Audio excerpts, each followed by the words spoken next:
What should a villain want? Does it matter? Should it be the same thing that a hero wants? Or should it be something entirely different? Let's find out.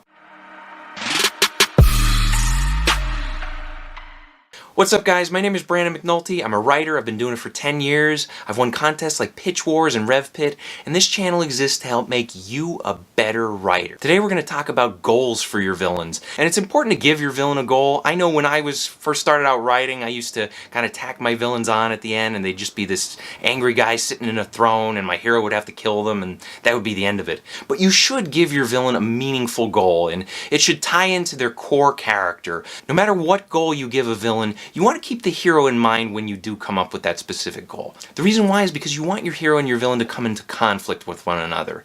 If they have the same goal, that's instant conflict. John Truby, who wrote the great writing guide, The Anatomy of Story, he suggests that heroes and villains should always have the exact same goal. Now, I don't necessarily 100% agree with him, but it is good advice because it's something that's easy to remember and easy to stick with. If your hero and your villain do have the same goal, they're going to get into conflict with one another. It's inevitable. For instance, look at the Rocky movies. Rocky, he's a fighter, and in every movie the villain is another fighter, and they're both trying for the heavyweight title. So they have the same goal. They both want to win that heavyweight title.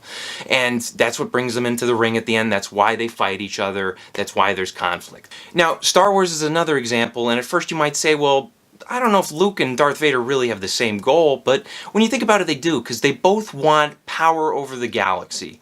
Obviously, they have different intentions of what they'll do with that power, but they do have the same goal, and that power struggle is what creates the conflict within the trilogy. Now, I don't 100% agree with John Truby, and the reason why is because a movie called Die Hard exists. If you haven't seen Die Hard, it's a movie about a New York cop who flies out to Los Angeles to be reunited with his estranged wife. The villains in that movie are a group of terrorists who overtake the wife's office building in order to steal a whole bunch of money from a safe.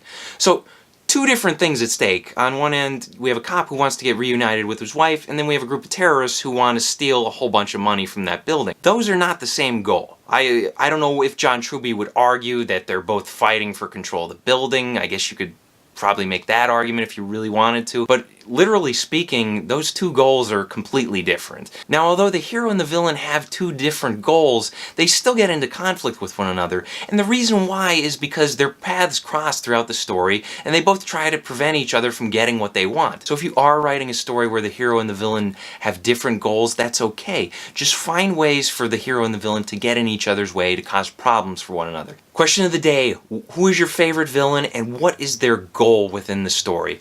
Let me know in the comments section below. Thanks for watching, guys. Be sure to check out my other videos, hit that subscribe button, and get ready for some more villain videos. I'll be releasing them in the coming weeks.